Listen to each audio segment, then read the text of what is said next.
Apocalipse, o capítulo 1, e o verso de número 8. Apocalipse, capítulo 1, e o versículo de número 7, irmãos. Apocalipse 1, versículo 7. Nós falamos sexta-feira passada no versículo 6, agora vamos para o versículo 7. Aleluia. Apocalipse, capítulo 1, Oh, glória. versículo 7. Apocalipse, capítulo 1, versículo 7. Diz assim a palavra de Deus: Eis que vem com as nuvens, e todo o olho verá, até os mesmos que o transpassaram, e todas as tribos da terra se lamentarão sobre ele. Sim, amém. Vamos orar. Senhor, meu Deus, e Deus, estamos aqui nesta noite, Senhor, para aprender a tua santa, poderosa, maravilhosa palavra, Senhor Deus. Bem-aventurados são aqueles que leem, aqueles que ouvem e aqueles que guardam as palavras desta profecia, porque o tempo está próximo.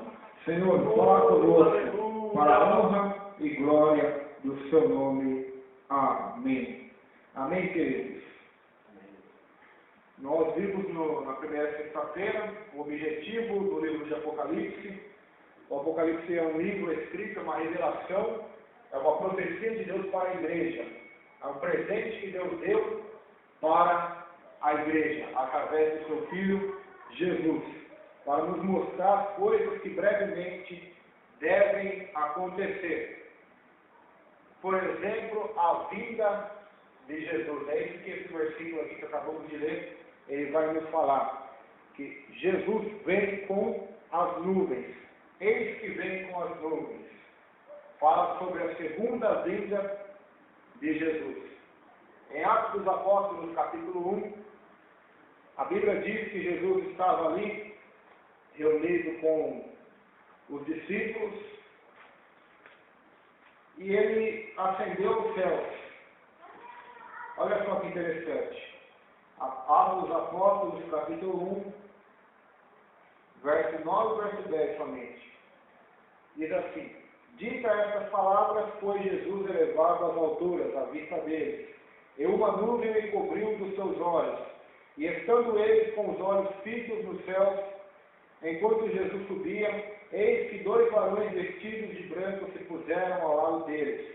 E lhes disseram: Varões galileus, por que estáis olhando para as alturas? Este Jesus que dentre vós foi assunto ao céu, virá do modo como viste subir. Então ele voltará. É uma promessa de Jesus. Amém. A sua volta, ele voltar, é uma das esperanças da igreja, a volta do Senhor Jesus. Oh, glórias a Deus, aleluia. Em João capítulo 14, verso de número 1, diz assim: Não se turbe o vosso coração, credes em Deus, credes também em mim. Nas casas de meu pai há muitas moradas, se assim não fora, eu vos teria dito, pois vou preparar-vos lugar. E quando eu for e vos preparar lugar, voltarei e vos receberei para mim mesmo, para que aonde eu estou estejais vós também. Então, o próprio Jesus aqui, em Atos 1, os anjos apareceram para eles e disseram: Varões galileus, por que estão olhando para cima? Esse mesmo Jesus que vocês acabaram de ver, ser assunto ao céu, ascender ao céu para sentar à direita de Deus e ser glorificado, ele voltará novamente. Agora o próprio Jesus, em João capítulo 14, do capítulo 13 até o capítulo 17, não se passa nem um dia. É as últimas horas, é os últimos momentos de Jesus na terra. No capítulo 13 ele lava os pés dos apóstolos, depois ele começa a falar sobre o traidor, no 14, 15 e 16 ele vai ensinando os apóstolos as doutrinas dele, sobre o Espírito Santo, sobre ele mesmo, sobre o Consolador, ele alerta eles da perseguição. Depois de acabar isso, no capítulo 17 ele ora. Então as suas últimas palavras para os apóstolos, em João 14, vocês não se entristeçam, não fiquem perturbados, porque eu estou indo embora, eu estou indo para a cruz, depois eu ressuscitarei e irei para meu Pai. Mas não fiquem com o coração turbado, porque eu vou preparar lugar para vocês lá. aonde eu estou nos céus. E quando estiver tudo preparado, eu voltarei e vos levarei para mim mesmo, para que onde eu estiver, estejais vós também. Aqui só são duas palavras, mas existem muitas profecias, tanto no Antigo Testamento como no Novo, que se referem à vinda de Jesus, à sua volta. E essa é uma mensagem que, infelizmente, ela sumiu dos púlpitos da igreja. Porque você pregar a volta de Jesus, não enche igreja. Amém. Pode fazer um teste, qualquer tipo de igreja. Vamos fazer uma campanha aqui sobre a volta de Jesus. Ninguém está interessado nisso. O ser humano hoje, nós, eu me incluo nisso, nós estamos interessados no quê? O homem está interessado no aqui e agora. O que Deus pode fazer por mim agora, aqui na terra? O que Ele pode fazer pela minha família, pela minha saúde, pelo meu casamento, pelo meu serviço? Então esse é o interesse da multidão. Mas a grande verdade é que o verdadeiro interesse nosso deve ser a volta de Jesus, deve ser estar com Jesus. Paulo disse, morrer para mim é lucro. Por quê? Porque eu estarei com Cristo. Então o desejo de Paulo está juntamente com Cristo Jesus. Então, a palavra de Deus diz, eis que vem com as nuvens e todo o olho verá. O presente versículo fala da vinda de Jesus, da segunda vinda de Jesus, com poder e com grande glória, com majestade.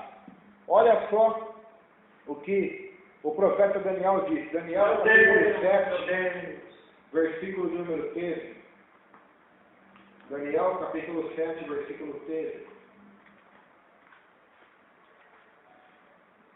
Diz assim, e eu estava olhando nas minhas visões da noite, e eis que vinha com as nuvens do céu, um como o filho do homem, e dirigiu-se ao ancião de dias, e o fizeram chegar até ele. Foi-lhe dado domínio e glória, e o reino para que os povos, nações e homens de todas as línguas o servissem, e seu domínio é domínio eterno, que não passará, e o seu reino jamais será destruído. Olha que revelação Daniel teve. Jesus ainda nem havia nascido. E ele já estava tendo a revelação, não do seu nascimento, como teve Isaías, ou do seu sofrimento na cruz, como Isaías também teve no capítulo 56, como Davi também escreveu no Salmo de número 22. Mas Daniel estava vendo a segunda vinda de Jesus, com poder e glória junto às nuvens do céu, para reinar nessa terra sobre todos os povos, línguas e nações. Meu Deus, com poder e grande glória. Então, nós vemos aí, irmãos, o poder das Escrituras, da palavra de Deus. Elas mesmas se entrelaçam e se tornam uma só profecia, uma só verdade, um só caminho, uma só vida. Então, a vida de Jesus. Então, nós vemos aqui também a centralidade de Jesus na Bíblia.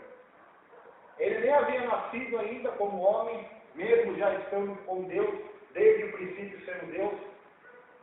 A Escritura já está falando tanto do seu nascimento, como da sua crucificação, do seu ministério, da sua morte, da sua ressurreição e até mesmo da sua segunda vinda. Então, nós vemos aí que Jesus sempre é o centro das Escrituras, sempre é o centro da existência de toda a Bíblia Sagrada. Tudo foi escrito por Ele, para Ele e para a glória dEle, como diz em Romanos capítulo 8. Então nós vemos aqui a vida do Todo-Poderoso, a vida de Jesus. Mas interessante, irmãos já perceberam algo interessante sobre a vida de Jesus? Aqui está dizendo que todo olho verá, mas Paulo diz em Tessalonicenses que o arrebatamento vai ser algo inesperado que ninguém vai ver. Então você vai entender o mistério hoje sobre isso. 1 Tessalonicenses, capítulo 4. Mas a vida de Jesus não é como ladrão, como é que todo olho verá? Então você vai entender o mistério dos últimos dias. 1 Tessalonicenses, eu fazia essa pergunta também. 1 Tessalonicenses,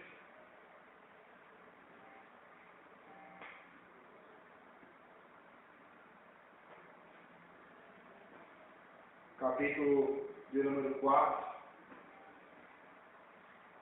verso 16 no verso de número 15 até o 17. Diz assim: ora, ainda vos declaramos por palavra do Senhor isto, nós, os vivos, os que ficarmos até a vinda do Senhor, de modo algum precederemos que dorme. Portanto, o Senhor mesmo, dada a sua palavra de ordem, ouvida a voz do arcanjo, e ressoada a trombeta de Deus, descerá do céu. Os mortos em Cristo ressuscitarão primeiro. Depois nós, os vivos, os que ficarmos, seremos arrebatados, juntamente com eles, entre as nuvens, para o encontro do Senhor nos ares. E assim estaremos para sempre com o Senhor. Consolai-vos, pois, uns aos outros com estas palavras. Então aqui está falando sobre arrebatamento. Será algo inesperado, será num abrir e num piscar de olhos. Paulo, ele também diz sobre o arrebatamento. Está em 1 Coríntios,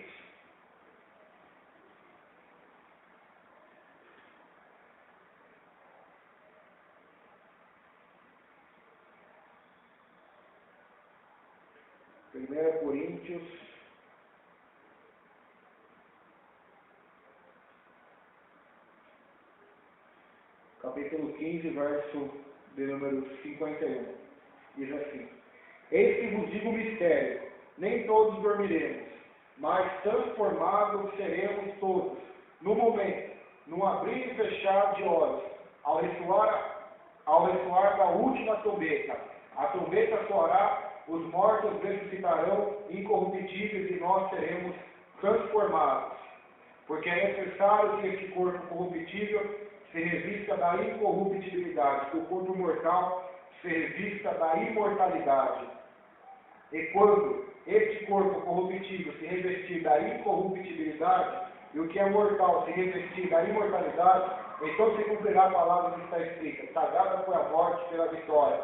Onde está a morte, a tua vitória? Onde está a morte, o teu aguilhão? O aguilhão da morte é o pecado, e a força do pecado é a lei. Graças a Deus que nos dá a vitória por intermédio do nosso Senhor Jesus Cristo. Portanto, meus amados irmãos, sejam firmes, inabaláveis e sempre abundantes na obra do Senhor, sabendo que no Senhor o vosso trabalho não é vão. Então aqui, tanto aqui como em Tessalonicenses, Paulo fala sobre arrebatamento. Os que estão mortos em Cristo ressuscitarão primeiro, e aqueles que estão vivos serão arrebatados. Aleluia. Depois desse arrebatamento, a Bíblia nos ensina que haverá um período chamado de grande tribulação, a qual eu creio que a igreja não passará por ele. Essa é a minha visão sobre o Apocalipse. Existem outras interpretações do Apocalipse. Alguns dizem que a igreja passará por esse período, outros acreditam que tudo é somente um simbolismo, mas eu acredito que, tanto como as profecias da primeira vinda de Jesus foram literais, se cumpriram literalmente. Por exemplo, a palavra de Deus diz que iriam lançar sorte sobre a roupa de Jesus, e os soldados lançaram sorte. A palavra de Deus diz que ele seria crucificado no tempo passado, ele foi. Então, por que quando fala-se de Apocalipse, da vinda de Jesus, das tragédias que ocorrerão, vai ser simbolismo somente? Não, tudo isso irá acontecer. Então, depois do arrebatamento haverá 7 anos de tribulação. E depois desses 7 anos, então Jesus virá. E todo olho verá. Os irmãos vão entender esse mistério poderoso. E todo olho verá. Aqui devemos observar a frase no contexto. Até mesmo os que os transpassaram.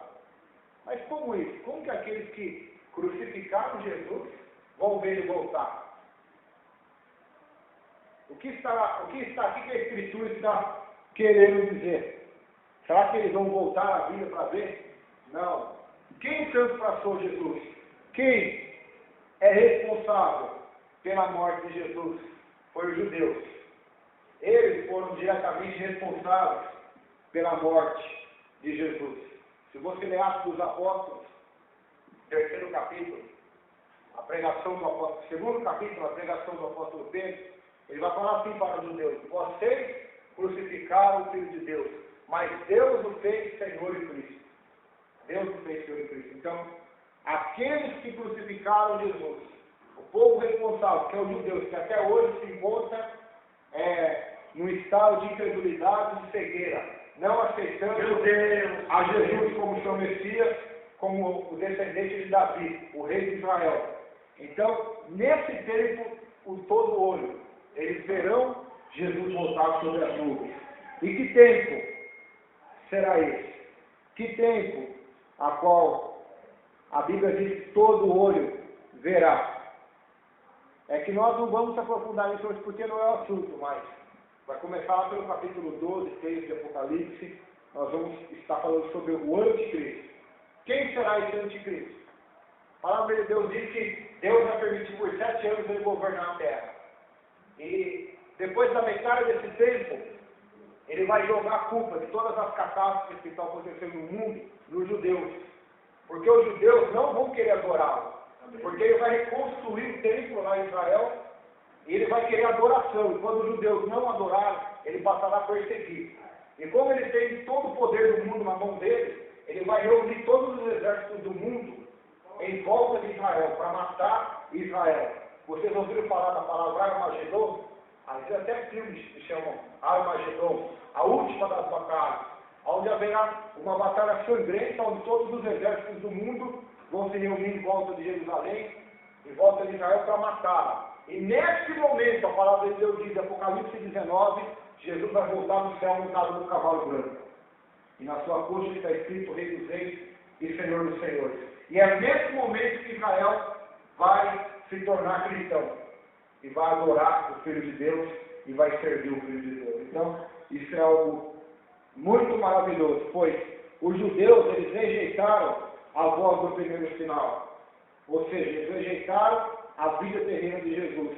Mas eles não creem no derradeiro sinal, o último sinal que é o seu retorno, a sua segunda vinda com poder e com glória para reinar sobre Israel. Zacarias capítulo 12, versículo de número 10, há uma profecia sobre isso. Zacarias capítulo 12, versículo 10. Zacarias vai profetizar que a vida de Jesus, quando ele voltar, Israel vai prantear e vai chorar. Vão se arrepender pelo que os pais dele, os antigos, os antepassados dele, fizeram com Jesus na sua primeira vinda na terra. E eles vão chorar amargamente. Olha o que diz o profeta. Zacarias capítulo 12, versículo 10. E sobre a casa de Davi e sobre os habitantes de Jerusalém, derramarei o espírito da graça e de súplica. Olharão para aquele a quem transpassaram, pranteá-lo-ão como quem pranteia por um unigênito, e chorarão por ele como se chora amargamente pelo primogênito. Naquele dia será grande o pranto em Jerusalém, como o pranto de Adad e Rimon no vale de Megido. Até arrepio, no vale de Megido. Onde é o vale de Megido? É onde vai ser o Armagedon. É o vale do Megido, é um vale onde é localizado em Israel com uma grande abertura, ele é propriamente usado para a guerra. É quilômetros de extensão ali, onde tanques vão parar, soldados, e ali nesse lugar Jesus vai voltar nos ares, nas nuvens, todo olho verá. E Israel e todas as tribos da terra verão isso, porque tem televisão, a televisão vai estar filmando, vai estar vendo, não sei como vai ser, se vai ser de um jeito que todos os moradores da terra consigam ver, ou se vai ser a televisão que vai filmar aquilo, porque com certeza onde tem guerra, sempre a televisão ou a internet vai estar lá filmando, e com certeza todos vão se lamentar diante desse acontecimento.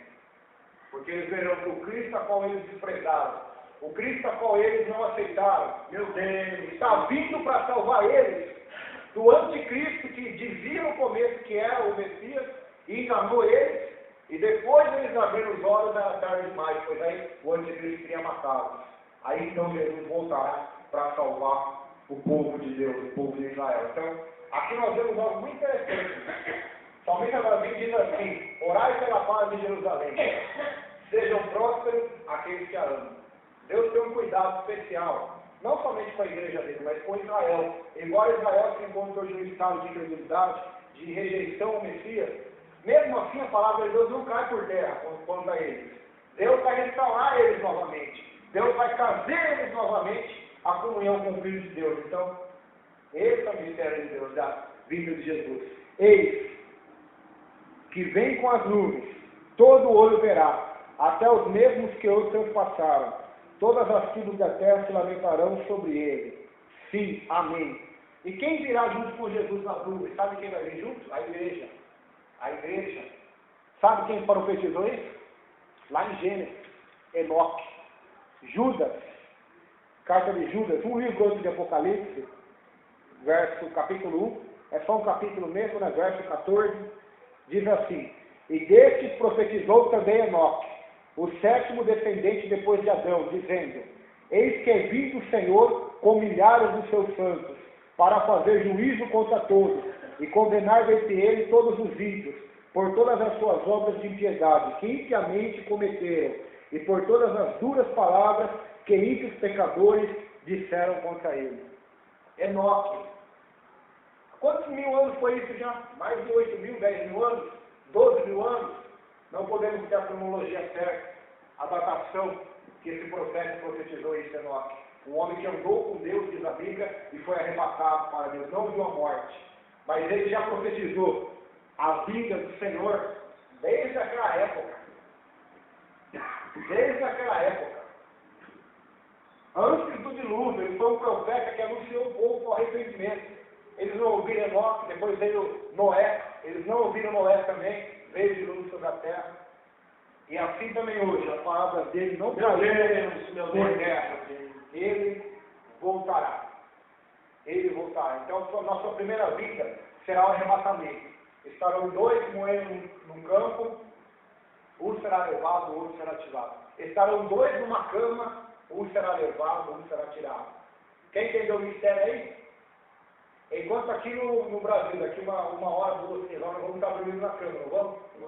Lá no Japão tem gente trabalhando no campo, na China, nos países do outro lado. Então, enquanto aqui é noite, lá é dia. E quando aqui é dia, lá é noite. Por isso Jesus falou, estarão dois numa cama, estarão dois trabalhando, ou seja, ele colocou todo o hemisfério, mesmo o homem naquela época, não sabia disso, que a terra era redonda, pois eles acreditavam que a terra era quadrada, mas se eles examinassem a escritura, o profeta Isaías já tinha escrito que Deus se aceita no globo da terra, eles já saberiam que a terra é redonda. Então, enquanto é dia num lugar, no outro lugar é noite. Então, Jesus vai voltar, e aqueles que estiverem dormindo, nele serão arrebatados. E aqueles que estiverem trabalhando no campo, serão arrebatados também, ou na indústria, ou em qualquer lugar, desde que estejam ligados nele. Então, esse é o arrebatamento, que não tem nada a ver com esse texto que nós lemos aqui. Pois esse texto fala sobre a vinda dele, a segunda vinda dele, que todo olho verá. Então, aqui nós podemos separar a vinda dele em duas partes. A primeira parte, ele vem invisivelmente para a igreja, para levar a igreja. E a segunda parte, ele vem visivelmente para se revelar a Israel e para salvar Israel. Então, esse é um grande mistério que nós vamos estar se aprofundando no decorrer de todo o livro, irmãos. E todo o livro vai falar sobre a vida de Jesus, e nós vamos estar cada vez mais se aprofundando sobre esse assunto da vinda do nosso Senhor e do nosso Salvador. Então, Israel vai contemplar a glória e a honra de Jesus. Apocalipse 1, versículo 8, diz assim: eu sou o Alfa e o Ômega, o princípio e o fim, diz o Senhor, que é, e que era, e que há de vir, o Todo-Poderoso. Eu sou o Alfa, eu sou o Ômega. Alguns irmãos sabem me dizer por que Jesus disse eu sou o Alfa e o Ômega? Eu quero aprender. Alfa e Ômega. Por que Jesus disse que ele é o Alfa e ele é o Ômega? Se a Bíblia fosse escrita em português, seria assim: eu sou a letra A, eu sou a letra B. O primeiro e o último.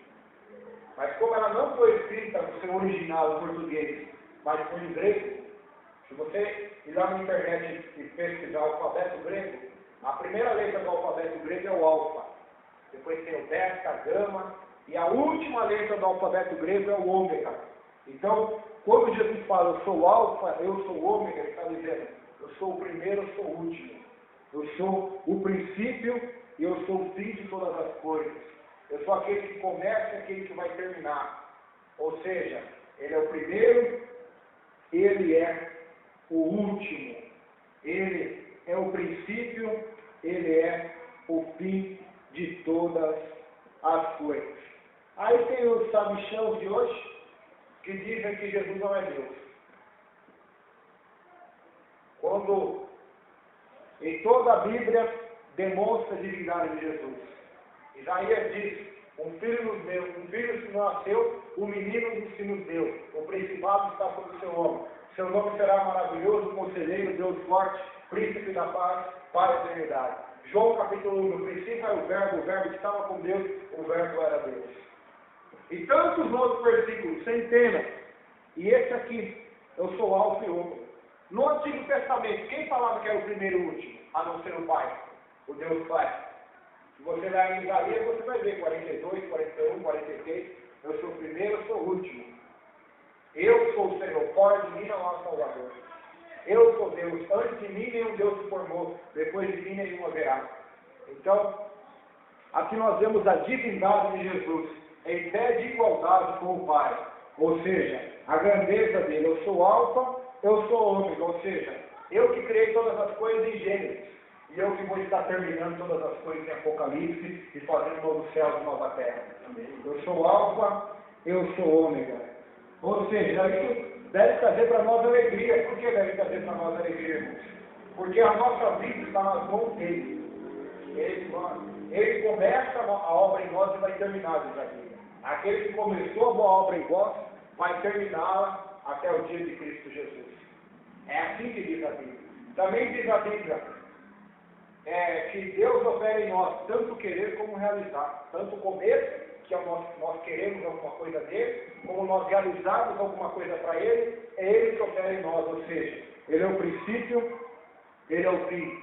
Ele é o primeiro, ele é o último. Ou seja, o Novo Testamento foi escrito em grego.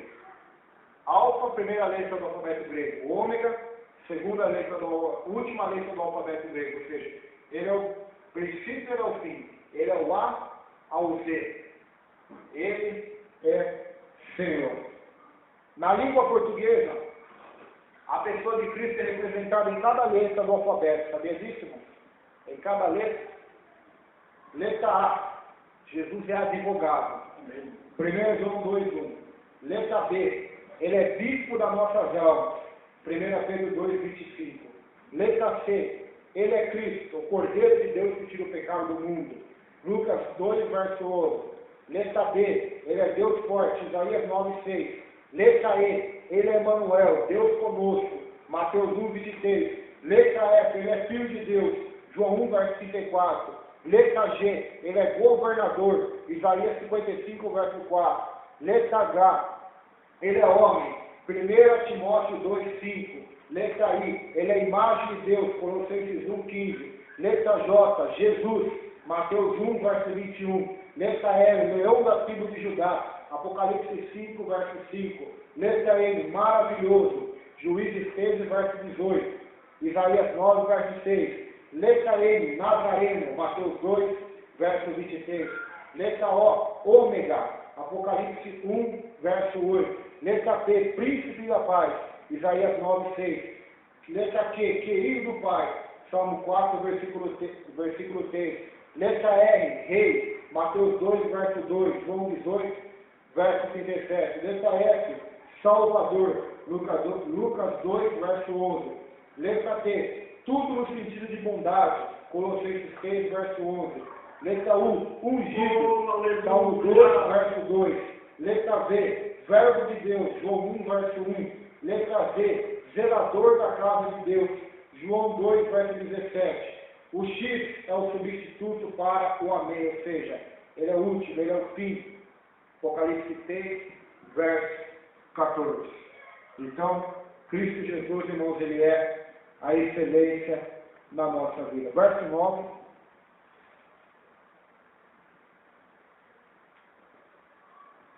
E eu, João, que também sou vosso irmão e companheiro na aflição, e no reino, e na paciência de Jesus Cristo, estava na ilha chamada Patmos, por causa da palavra de Deus e pelo testemunho de Jesus Cristo. Pelo testemunho de Jesus. Então, nós vemos que quem escreveu o Apocalipse foi João. Ele escreveu o livro do Apocalipse. Deus revelou para Jesus, que mandou o seu anjo ir até João e revelar-lhe o Apocalipse. E João, quando ele escreve este livro, ele estava na ilha chamada Patmos. Ilha chamada Patmos. A palavra, o termo Patmos significa mortal, ou seja, estava numa ilha mortal. A ilha, no tempo do Império Romano, a ilha de Patmos, ela serviu de lugar de detenção para criminosos de alta periculosidade. Atualmente a ilha que leva esse nome é chamada Formosa. Encrava-se no mar Egeu, no pequeno continente da Ásia Menor, hoje atual porção da Turquia asiática. Tem cerca de 20 milhas de circunferência. A ilha de Patmos, antes do exílio de João, não tinha conotação nenhuma como um mundo religioso. Depois, porém, como sabemos, se tornou célebre pela prisão e visão ali vivida e presenciada pelo apóstolo João. Então João estava ali. Por que ele estava ali? Porque era criminoso? Não. O próprio versículo 9 vai dar a resposta. Ele estava lá por causa da palavra de Deus e pelo testemunho de Jesus Cristo. Aleluia. João, o último apóstolo vivo. Nessa época todos já estavam mortos, os irmãos saberem. Pedro já tinha sido morto, Tiago, Paulo já estava tudo morto. Só sobrou ele vivo. E começaram a persegui-lo também. Queriam matá-lo.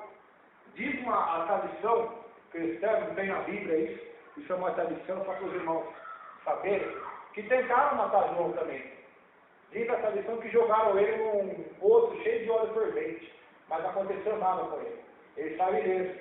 Então eles vendo que não conseguiam matar aquele homem, mandaram ele para a pior ilha que tinha, a ilha chamada Patmos, cheia de pedras, uma ilha que seu nome significa mortal, onde ficavam ali criminosos da pior espécie, estupradores, assassinos, pessoas do mais alto grau de periculosidade.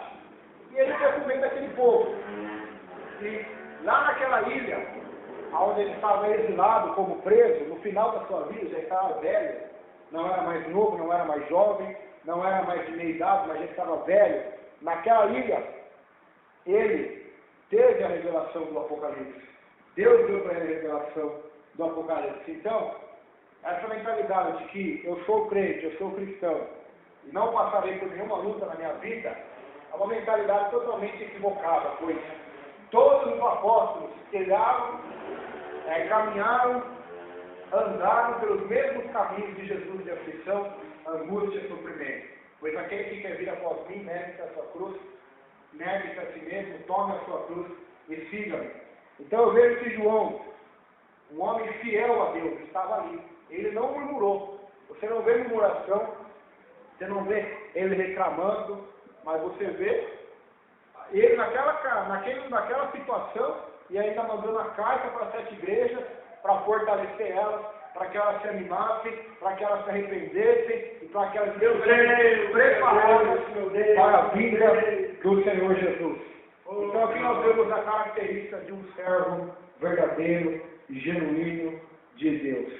Primeiramente ele estava lá por causa da palavra de Deus, ou seja, a mensagem que ele trazia não era uma mensagem docinho para esse mundo, não era uma mensagem que agradava o mundo, porque se agradasse o mundo, certamente não teria sido colocado naquela ilha.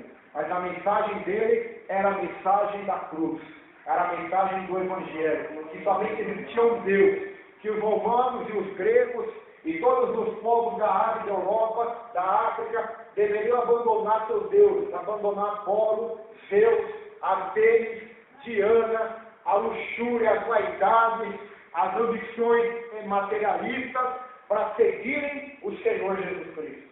E por ele pregar essa mensagem, por ele ser uma testemunha de Jesus, a última testemunha viva de Jesus, que andou com Jesus, que viu Jesus, que caminhou junto com Jesus na terra, por ele ter todo esse crédito, toda essa experiência, toda essa unção, esse poder dado por Deus a ele, essa autoridade, os homens perseguiram ele. Mas não abateram nosso irmão João, o apóstolo. Pois ele também disse: eu, João, que também sou vosso irmão. Então era um homem humilde, estava já velho, poderia se auto-vangloriar, auto-intitular: eu sou apóstolo, eu sou o último apóstolo vivo. Mas ele se coloca em pé de igualdade com o crente mais novo da época. Eu sou irmão de vocês. Amém. Eu sou o vosso irmão. Irmão e também companheiro na aflição. Companheiro na aflição, olha que interessante. A maioria hoje é companheiro da pessoa quando ela está no auge, na prosperidade da sua vida. Provérbios de Salomão disse assim: quando que o homem é rico, ele tem muitos amigos, mas o pobre, até a própria família dele vai se afastando dele, vai dando jeito de se afastar. Mas o rico tem muitos amigos. O filho pródigo, quando ele saiu com a herança do pai, ele fazia festa, era com aquele monte de gente. E depois que acabou o dinheiro? Abandonaram ele, alguém ia lá dar comida para ele? Ele teve que ir lá trabalhar e ainda comer a bolota, que são chamadas lá frutas, que davam ali para os porcos, na alfaborra. Ele teve que comer, ele já comer aquilo para sobreviver. Então, nós vemos aí que João não era assim. João não era um lobo devorador, um mercenário, que só estava interessado na lã das ovelhas, que só estava interessado no dízimo, nas ofertas, nos bens materiais que a igreja poderia lhe dar. Não, João era um homem que viveu e morreu pobre, mas era rico e enriqueceu muita gente com o evangelho da salvação, da glória do Senhor. Então ele era companheiro na aflição daquele povo. Pois não era só João que estava sendo perseguido. Nesta época que o livro de Apocalipse foi escrito, estava havendo uma dura perseguição contra a igreja. A igreja estava sendo perseguida duramente pelos inimigos da igreja, pelos romanos, pelos judeus e por todos aqueles que odiavam a igreja. Pois a Bíblia diz que aqueles que são de Jesus, o mundo vai odiar. Isso é automático. Eu, João, que sou o vosso irmão e companheiro na aflição e no reino de Deus. Porque o que adianta ser companheiro na aflição e não ser companheiro no reino? Será tudo vão. Porque ainda que eu dê meu corpo para ser queimado pelos pobres, para reverter os pobres, ainda que eu dê todos os meus bens aos pobres, faça caridade, se eu não tiver o amor do reino de Deus na minha vida, não vai adiantar nada. Ou seja, ainda que eu faça caridade, seja companheiro da aflição das pessoas, se não estiver ligado no reino, não adianta nada. Por isso João coloca aqui na aflição e no reino de Deus e a sua justiça. O verdadeiro reino, a qual o livro de Apocalipse está anunciando, que o rei desse reino iria voltar para vindicar aquilo que era dele, o domínio de toda a terra e todas as povos. Meu Deus, o rei dos reis e Senhor dos senhores. No reino e na paciência de Jesus Cristo. Paciência. Jesus teve paciência. E nós precisamos também ter. João está dizendo aqui, olha, nesse sofrimento que eu estou tendo, eu estou aprendendo a ter paciência de Jesus Cristo. Eu estou aprendendo a ter paciência na minha vida para suportar essa tribulação, essas perseguições. Paulo diz em Romanos capítulo 5, a tribulação, ela produz paciência, experiência, esperança, e tudo está interligado. Então, nós precisamos, irmãos, receber dessa mesma paciência para conseguir chegar até o nosso alvo. E até hoje, essa ilha de Patmos, as pessoas vão até lá, viajam até lá, para fazer peregrinação, para ali visitar o lugar onde João teve a visão do Apocalipse, verso de número 10. E eu fui arrebatado em espírito no dia do Senhor, e ouvi detrás de mim uma grande voz, como de trombeta. E eu fui arrebatado em espírito no dia do Senhor, e ouvi detrás de mim uma grande voz, como de trombeta. Arrebatamento. Vou falar um pouco sobre arrebatamento, pois muita gente não entende o que é arrebatamento, não sabe o que é arrebatamento. Elas acham que a pessoa caiu no chão na igreja e foi arrebatada. Isso é moda hoje. Se você andar por aí, você vai ver o pastor, os pregadores colocando a mão na cabeça do povo e o povo caindo no chão, falando que está sendo arrebatado. Como se o arrebatamento fosse algo que acontecesse todo dia, toda hora, todo culto. João só uma vez a vida dele foi arrebatado, Paulo somente uma vez a vida dele foi arrebatado, e as pessoas acham que arrebatamento acontece toda hora, todo momento, mas não é assim. João foi arrebatado em espírito. E também aqui fala sobre tipos de arrebatamento. O que é arrebatar? A palavra arrebatamento significa arrancado com força. Então, Deus arrancou o espírito de João com força dentro dele, do corpo, para lhe mostrar as revelações do Apocalipse. Em 2 Coríntios, no capítulo de número 11, se me fala 12, se me fala a memória, Paulo também foi arrebatado, porque ele não sabia se foi no corpo ou fora do corpo, se foi só em espírito. Ele mesmo escreve lá, eu conheço um homem que foi arrebatado até o terceiro céu, se foi em espírito ou em corpo, eu não sei, Deus sabe. Lá ele ouviu palavras inefáveis. Então, existe até o arrebatamento de corpo. Elias foi arrebatado de corpo para o céu. Enoque, corpo, alma e espírito para o céu. Filipe foi arrebatado, mas não para o céu, mas ele foi arrebatado para o arrebatamento de corpo. Onde ele saiu de uma cidade da Bíblia e foi parar em outra para pregar o Evangelho. Está em Atos dos Apóstolos. Então, existem vários tipos de arrebatamento. Existe o arrebatamento de sentidos, onde nossos sentidos somem e nós temos uma visão de Deus. No caso do apóstolo Pedro, ele estava ali, depois do almoço ele foi orar, antes do almoço ele foi orar, e ele sobreveio nele um arrebatamento de sentidos, diz a Bíblia, e ele viu um lençol cheio de animais, e a voz dizia para ele, mata e come. E os irmãos conhecem a história, ele disse, eu não vou matar, porque eu sou judeu, não como comida impura. E então a voz disse para ele, não chame impuro aquilo que Deus purificou. Então existem vários tipos de arrebatamento. Ezequiel, no capítulo 37, foi levado em espírito a um vale de ossos secos. Então olha só que mistério tremendo.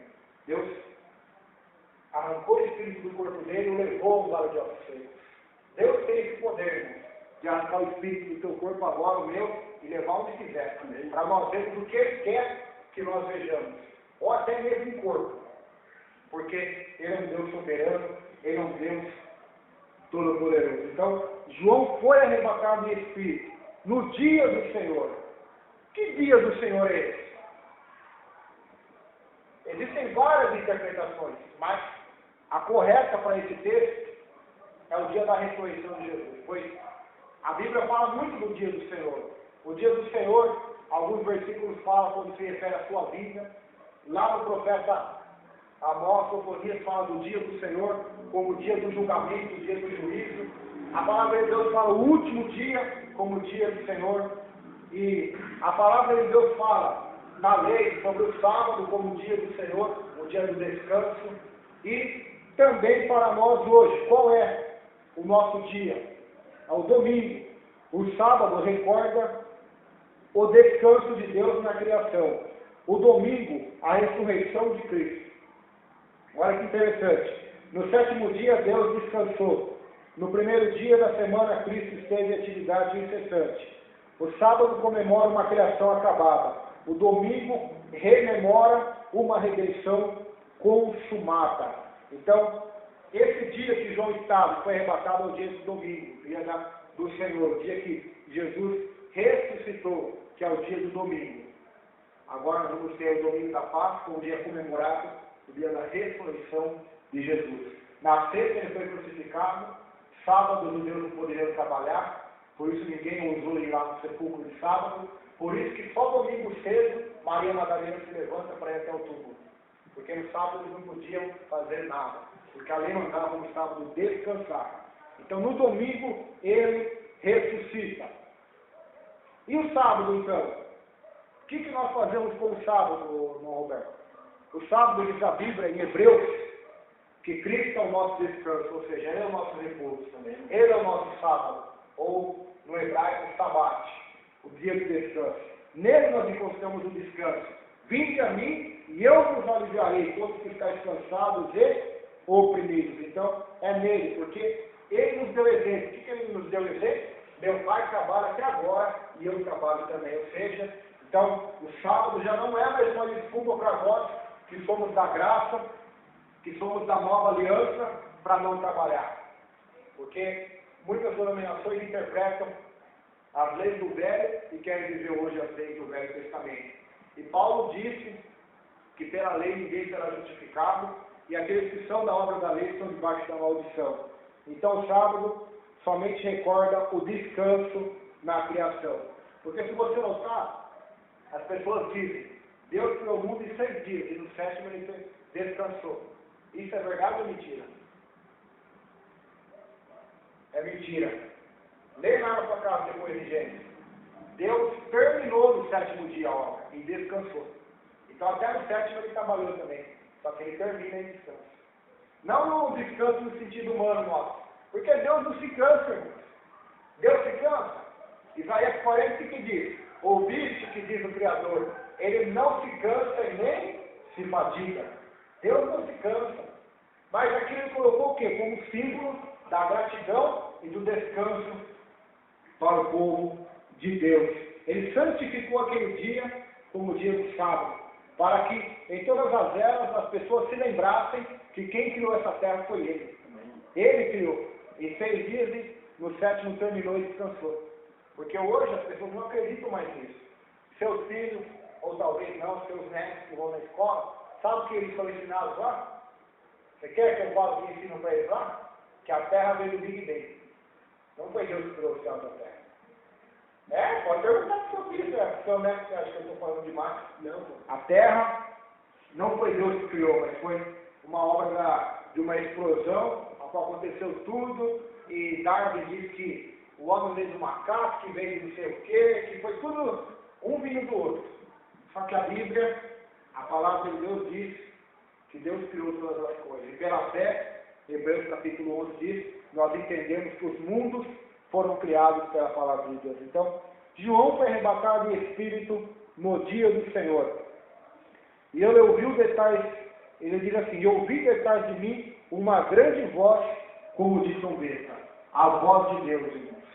Como de uma grande e poderosa trombeta. A voz do Senhor. É o que nós precisamos entender aqui nesta palavra. A voz de trombeta, ou a grande voz. Essa palavra de grande voz aparece várias vezes.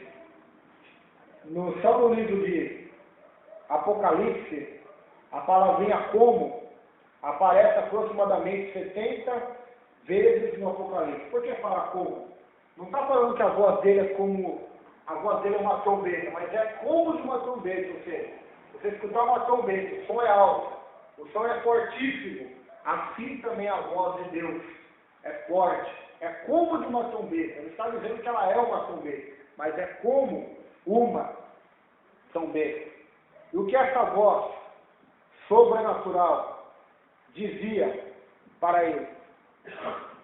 Verso número 11, que dizia, o que vês, escreve-o num livro, e envia-o a 7 igrejas que estão na Ásia, a Éfeso e a Esmirna, a Pérgamo, a Tiatira e a Sardes e a Filadélfia e a Laodiceia. Então, aqui é uma ordem de Deus para ele. O que você vê, João, a partir de agora, eu te arrebatei em espírito. A partir de agora, o que você vai ver é para você escrever um livro e enviar para 7 igrejas. Ou seja, ele escreveria um livro e desse livro ia tirar 7 cópias e mandar para 7 igrejas, onde elas iriam ler. Iam ler a mensagem, a revelação de Deus do Apocalipse. essa mensagem para a igreja. Por que 7 igrejas? Por que não 8? Por que não 6 igrejas? Por que não 4? Por que não 10? Por que 7? Os irmãos lembram sexta-feira passada que eu disse? 7 é o número da perfeição. 6 é o número do homem. Então nós vamos ver várias vezes no livro de Apocalipse. Vai acostumando já o número 7. O número 7 é o número da perfeição. Significa a plenitude de Deus. O 7. Tanto que o número da besta, sabe qual é? O 6. O 666. Por quê? Porque é o número do homem. O número da imperfeição. O número 7 é o número de Deus. É o número que representa o número da perfeição. Por isso você vê no terreiro, fugindo um pouco do assunto, o que fala no terreiro? 7 o quê?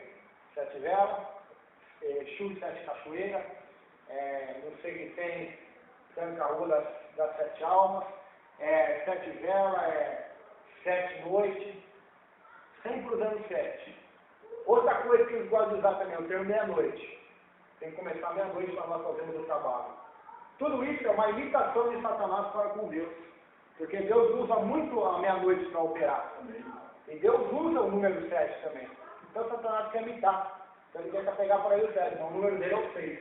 É o número da imperfeição. É o número do homem. Porque ele não consegue ser Deus. Ele jamais chegará aos pés. Nem mesmo a sombra, nem mesmo a 1 milhão de quilômetros abaixo de Deus ele vai conseguir chegar. Então, número 7 é o número de Deus. Essa mensagem foi para 7 igrejas da Ásia. As 7 igrejas, todas elas, como se formasse um círculo ali, para todas elas. Então a mensagem do Apocalipse é só para essas 7 igrejas? Não é para nós? Não. A mensagem do Apocalipse é para toda a igreja. Como eu disse, o 7 significa perfeição, plenitude, abundância, totalidade. Ou seja, a mensagem do Apocalipse é para todas as igrejas de todas as eras. De todas. Essas 7 igrejas, embora não existem mais fisicamente, espiritualmente, todas elas existem. E estão espalhadas por São Manuel e por todo o mundo. Cabe a nós, quando nós começamos a estudar elas, nós vamos começar a identificar várias características das igrejas modernas hoje. E o que elas mais se parecem, com Filadélfia ou com Laodiceia, com Éfeso ou com Esmirna. Então nós vamos estudar as 7 igrejas e vamos ver quais são os erros delas, os defeitos delas, as qualidades delas e qual é a mensagem de Jesus para cada uma delas, das 7 igrejas. Então, mais uma vez aí você vê o quão especial é a igreja de Jesus também. Eu falei de Israel, que Israel é especial para Jesus, que voltará na sua segunda vinda, para que Israel se converta. Aqui nós vemos também que a igreja é especial para Jesus, pois esta mensagem é voltada para a igreja dele, para aqueles que creem nele. Por isso, para entendermos Apocalipse, a primeira coisa tem que ser de Jesus. Se não for de Jesus, se não nascer de novo, se não for convertido a Deus, jamais vai entender o Apocalipse. Pode ter o melhor poliglota, o maior teólogo, o maior estudioso para pregar, mas as palavras vão parecer como sem sentido. Por quê? Porque só pode entender os mistérios de Deus aqueles que fazem parte do reino de Deus. Não faz, não tem como entender. Mas, irmão Roberto, está tirando isso da sua cabeça? Não. Eu estou tirando da Bíblia. Olha o que a Bíblia diz em Mateus sobre esse assunto do mistério de Deus. Paulo mesmo compara o arrebatamento ao mistério em Coríntios. Nós lemos aí em 1 Coríntios, capítulo número 15, esse vos digo mistério. O que é um mistério? Algo oculto, algo que só Deus pode revelar, algo que somente o Senhor revela. Mateus, capítulo número 13,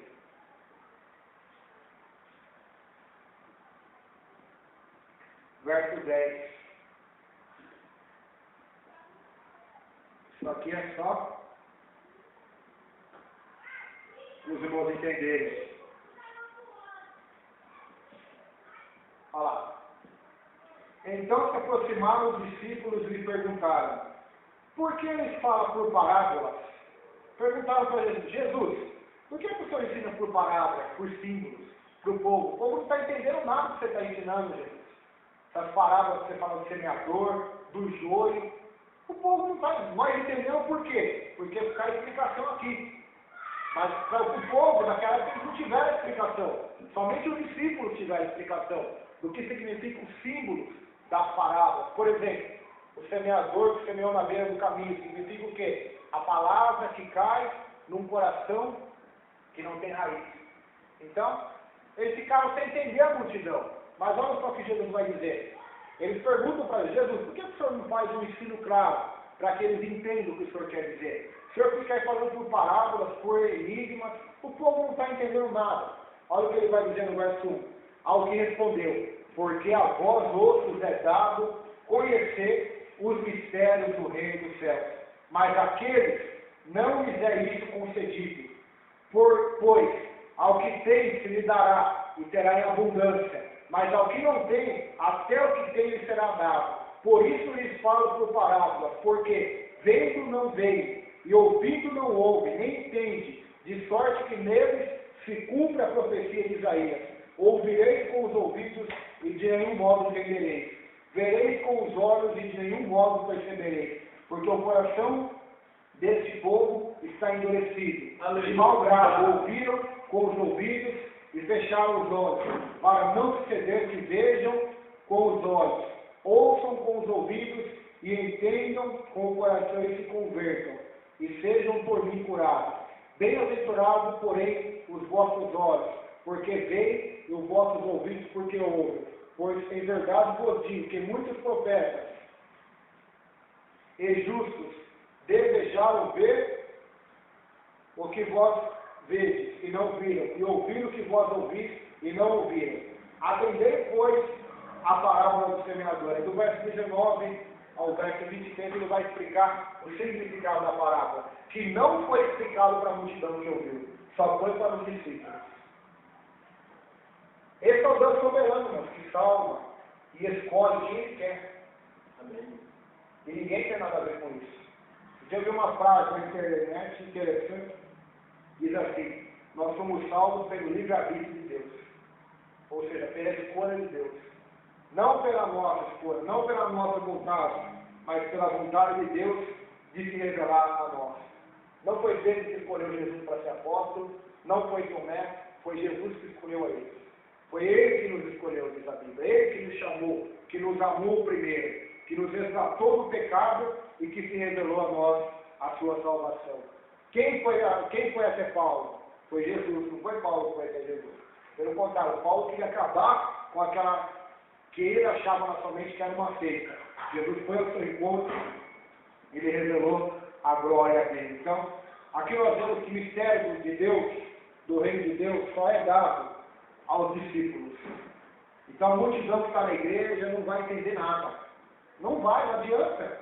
Não vai conseguir entender. Eles só vão entender aqui agora.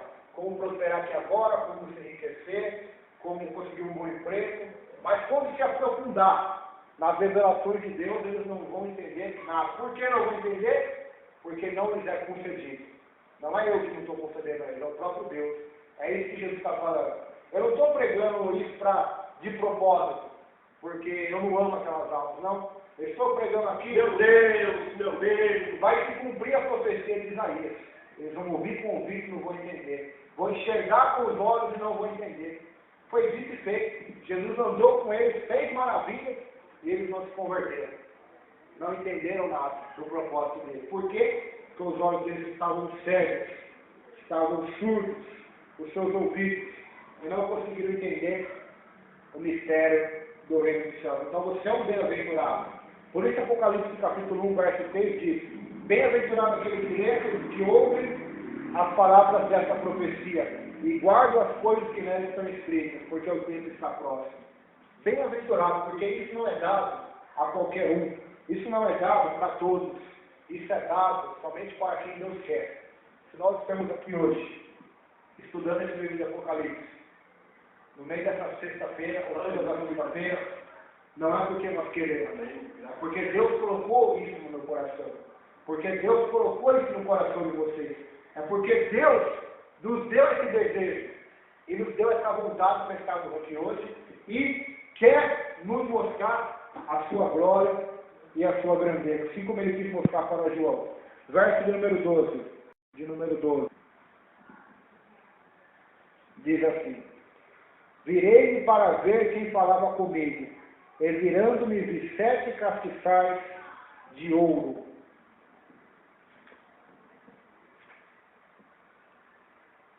Que interessante, João ouve aquela poderosa voz e ele vira para ver quem é que está falando com ele.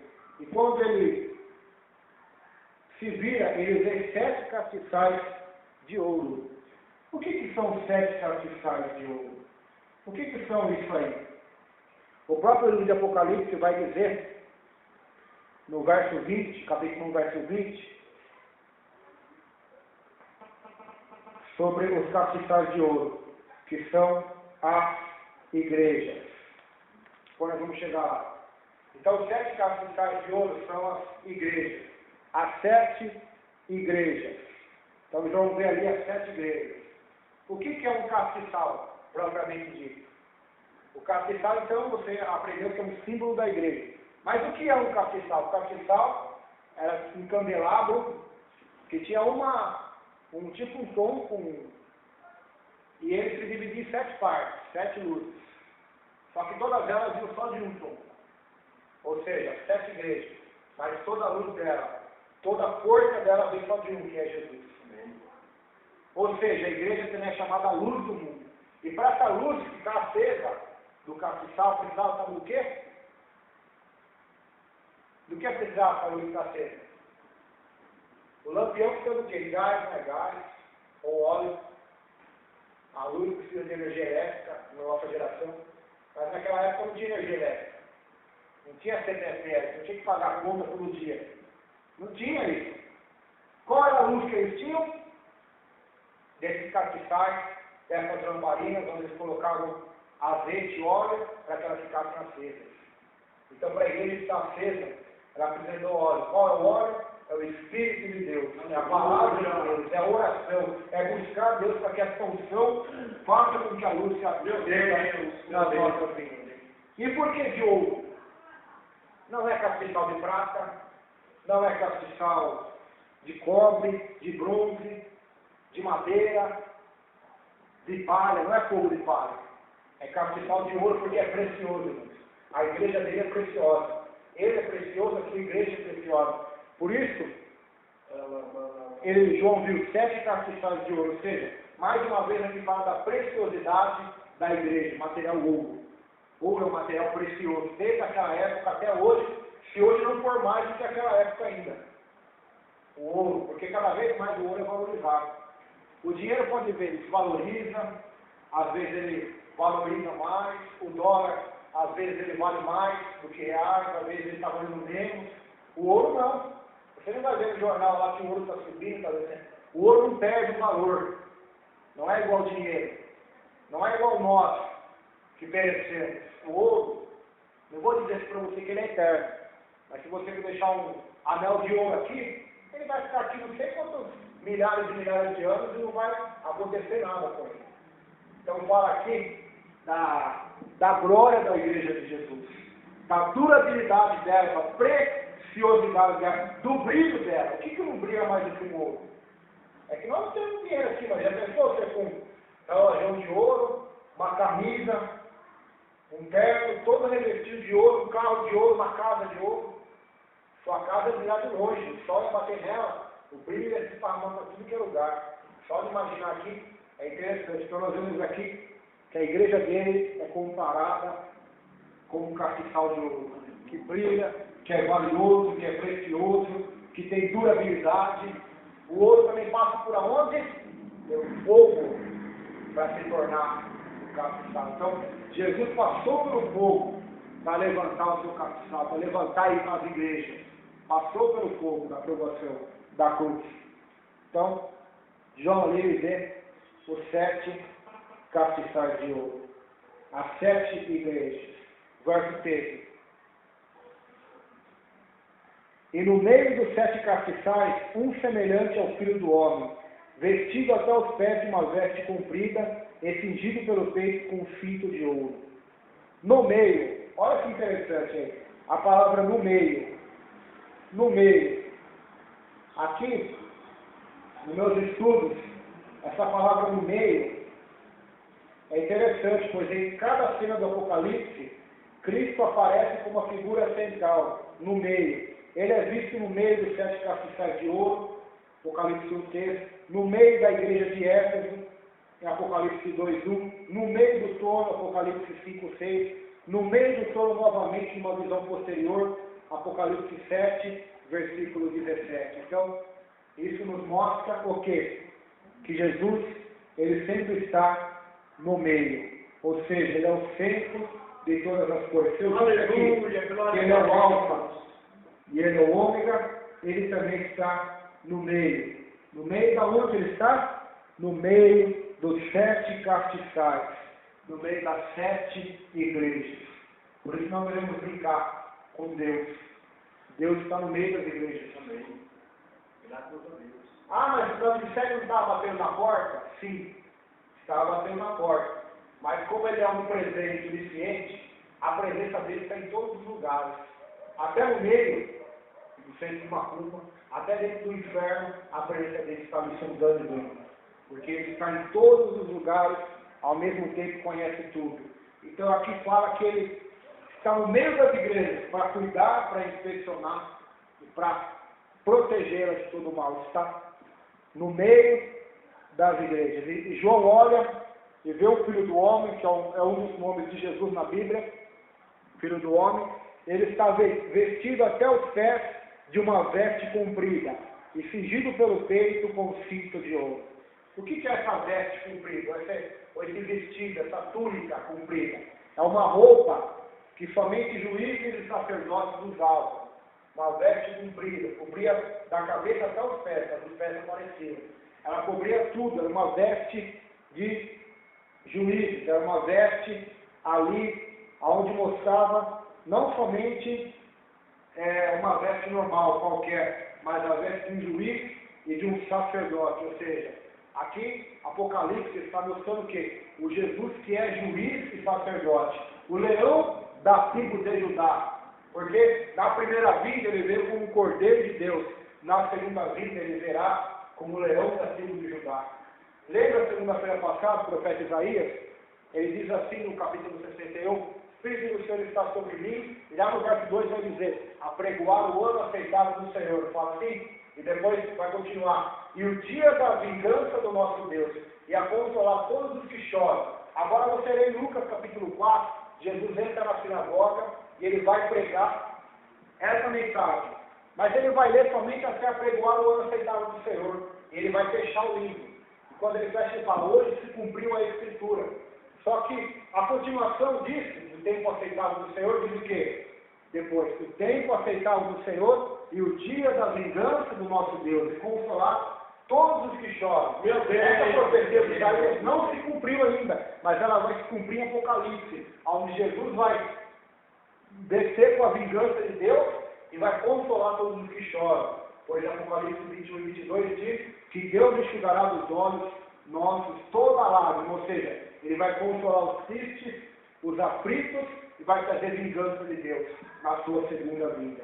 Então por isso João vê esse vestido até os pés e esse cinto de ouro em volta do seu peito, mostrando ali a sua incumbência de sacerdote, pois era algo ali que sacerdotes também usavam. Não era de ouro, porque ninguém ia ter dinheiro para bancar, né? Tudo sacerdote com cinto de ouro. Mas Jesus usa um cinto de ouro. Então, aqui João está vendo Cristo de glória. João viu o Cristo humano, o homem de dores, o homem que sofreu, o homem que não tinha parecer, não tinha formosura. Agora, João estava vendo o Cristo de glória, a verdadeira imagem dele, a verdadeira glória dele. Porque quando ele estava na terra, ele não estava com a sua glória, toda a sua glória. Pois Filipenses diz, mesmo sendo Deus, não teve por usurpação ser igual a Deus. Ele esvaziou-se a si mesmo, foi um homem, foi um servo e morreu na morte de cruz. Depois Deus o exalta novamente e o glorifica. Mas quando ele estava na terra, imagine se Jesus viesse na sua primeira vinda nessa aparência. Quem ia suportar ficar na presença dele? Quem ia suportar ficar diante desse Deus? Então ninguém ficaria, ninguém suportaria. O próprio João, acostumado já com Jesus, quando ele vê Jesus na sua glória, ele cai como morto aos seus pés. Então esse cinto de ouro. Verso 14. E na sua cabeça e cabelos eram brancos como lã branca, como a neve, e os olhos como chama de fogo. Ou seja, como? Não está dizendo aqui que os cabelos dele eram propriamente dito brancos, mas era como a lã branca. João não está dizendo que ele é branco, mas está dizendo por quê? Porque no seu rosto, na sua cabeça, havia um brilho branco, um brilho da glória de Deus. E parecia aquela luz branca. Era uma luz como se fosse branca. E João diz, essa luz branca parece, nos cabelos dele, parece como uma lã branca. E os olhos dele parecem como chamas de fogo que eu vejo na terra, mas mais fortes ainda. Por que isso, irmãos? A lã branca se refere à pureza dele, à glória dele, à santidade dele, assim também como a veste, até os pés, fala sobre a santidade dele. E os olhos como chama de fogo, fala sobre a visão dele, que enxerga todas as coisas, como fogo, como fogo. Imagine você olhando Jesus, e no fundo dos olhos dele você vê a chama de fogo, que esquadriam a tua alma, o teu pensamento, o teu coração, que esquadriam toda a sua vida. Esses são os olhos de Jesus. Verso 15. E os seus pés semelhantes a latão reluzentes, como se tivessem sido refinados numa fornalha, e a sua voz como voz de muitas águas. Então, nós vimos que a voz dele é como de trombeta, e como também agora de muitas águas. Os irmãos já ouviram falar das cataratas do Iguaçu? Lá em Foz do Iguaçu? Diz que o barulho daquilo é terrível. O barulho daquelas cachoeiras quase quando elas caem. Se você foi no mar, você já ouviu o barulho das ondas, ainda que sejam fracas, mas se você vê ondas fortes batendo nas rochas, o barulho que elas fazem, o barulho dos rios que estão em alta correnteza, o barulho de muitas águas, assim é mais ou menos semelhante ao barulho da voz de Deus, algo fortíssimo, algo glorioso. Lá no Sinai, o povo de Israel queria ouvir a voz de Deus. Eles queriam, eles reclamaram para Moisés, nós queremos também ouvir a voz, só você ouve, nós também queremos. Então Moisés ali fez toda uma preparação, mandou eles se santificarem, se prepararem, e Deus bradou. E eles ouviram a voz de Deus audível, como eu estou falando aqui com vocês.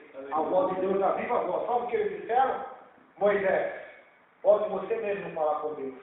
Nós não vamos conseguir ouvir a voz de Deus. Ela é terrível, nos matará. Então essa é a voz.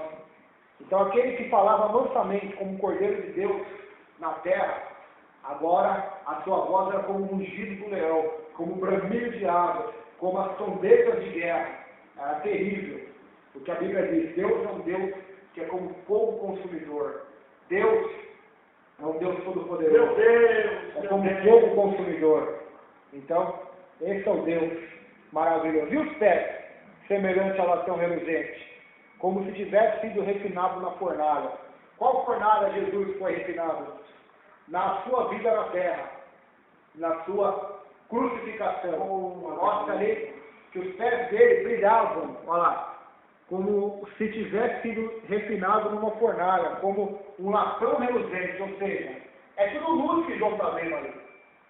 João está vendo a luz branca dos cabelos de Jesus, está vendo uma luz como um latão reluzente aos pés de Jesus. Depois, mais para frente, vai falar do rosto de Jesus, que brilha como o sol no seu fulgor. É a luz, é a glória, é o fogo de Deus. É algo terrível, irmãos. Pode imaginar que se um anjo, a glória de um anjo, a luz de um anjo, é algo terrível, imagina, do Filho de Deus. Paulo viu só um pouquinho e ficou cego. Verso 16. Ele tinha na sua destra 7 estrelas, e da sua boca saía uma aguda espada de 2 fios, e o seu rosto era como o sol, quando na sua força resplandece. Olha que maravilha. Ele tinha na sua destra 7 estrelas, que são os 7 pastores. Algumas interpretações falam que são anjos que guardam cada tipo de igreja. Mas esses anjos, eles seriam impotentes para levar a mensagem. Porque não é missão deles essa, de pregar o evangelho. É missão dos pastores, dos presbíteros da igreja. Então, essas 7 estrelas que estão na direita de Jesus são os líderes das 7 igrejas, os pastores, os presbíteros ou bispos, chame como queira chamar, anciãos, que estão ali liderando a igreja. Então, estão ali na destra dele, na mão direita dele, ou seja, ele tem na mão a igreja e os líderes da igreja. Está na mão dele. Então, olha que maravilha. E da sua boca saiu uma aguda espada de 2 fios. Que espada é essa que sai da boca de Jesus? Sabe qual é a espada? É a palavra de Deus. O que sai da nossa boca, será?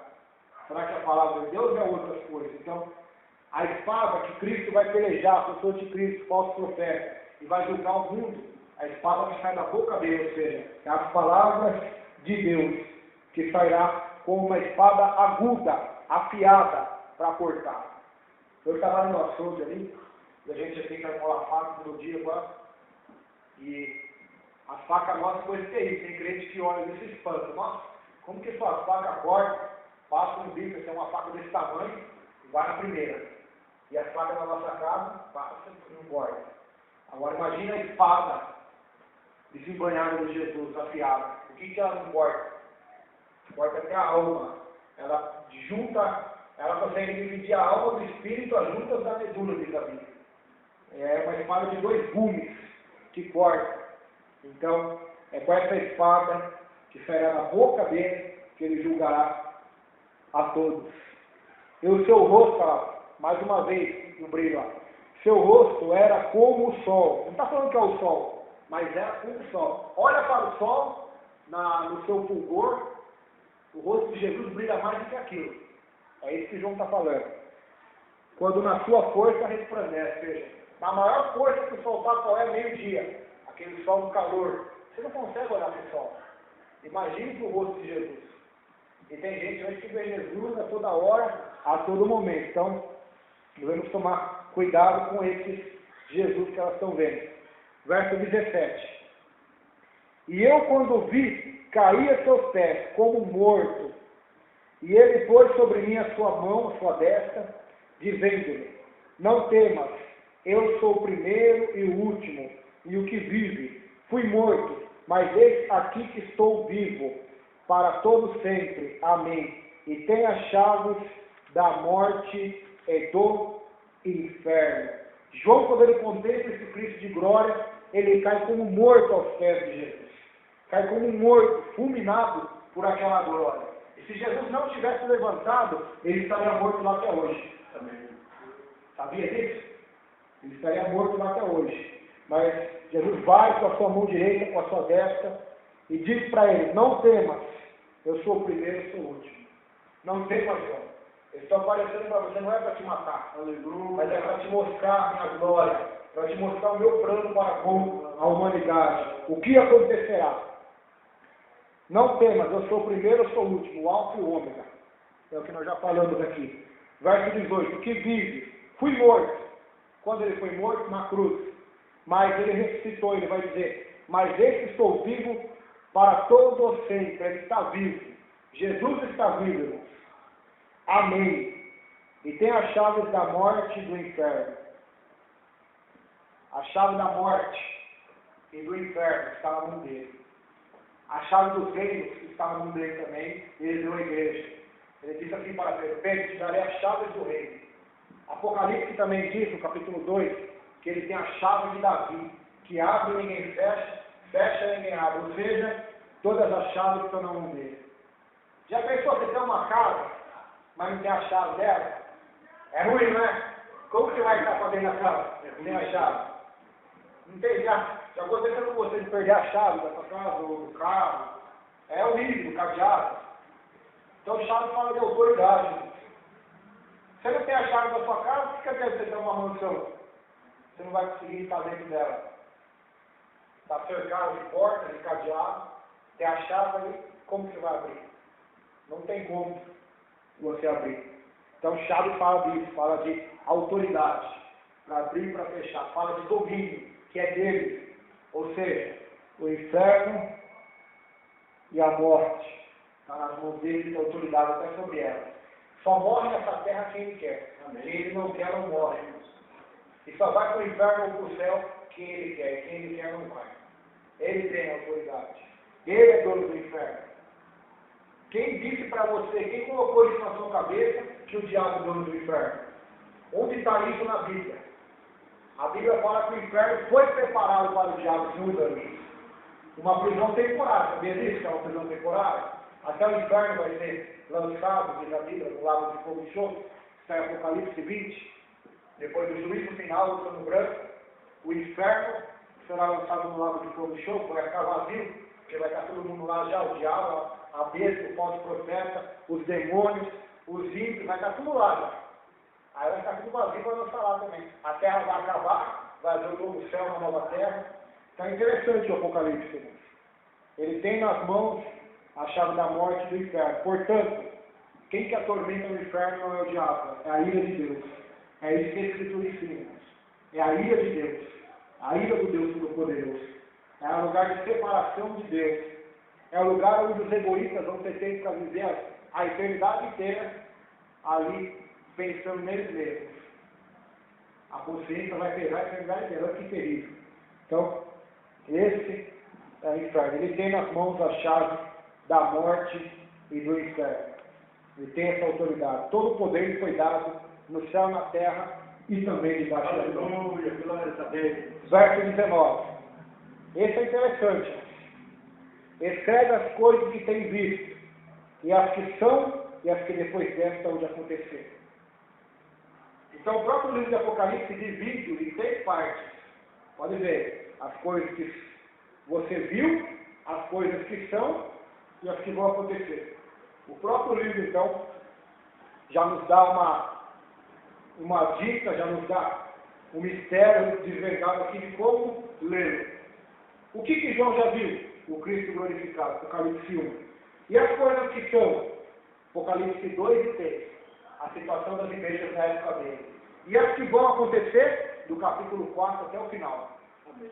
Então, essa é a separação que o próprio livro deu sobre ele mesmo. Os teólogos separam o livro de Apocalipse em 7 partes, mas a sabedoria divina separou em 3 também. 3 partes. O último versículo, já estaremos encerrando, verso 20, diz assim: o mistério das 7 estrelas que viste na minha destra ou na minha direita e dos 7 castiçais de ouro. As 7 estrelas são os anjos das 7 igrejas, os líderes, os pastores, bispos ou presbíteros. E os 7 castiçais que viste são as 7 igrejas. Então, aí, ó, mais um mistério, o próprio livro está dizendo para nós, está dizendo o que é. Para a gente não ficar tentando imaginar o que não é, falar que o castiçal é uma luz, é um enfeite que tem do lado de Jesus. Não, é a igreja. E as estrelas são os líderes das mesmas. Então, o próprio livro vai, em muitas partes, revelando os seus símbolos e os seus significados. Sexta-feira que vem, nós vamos começar a estudar as 7 cartas para as 7 igrejas. A primeira é a carta para Éfeso. Amém? Vamos orar? Aleluia. Nesta noite. Agradecer ao Senhor.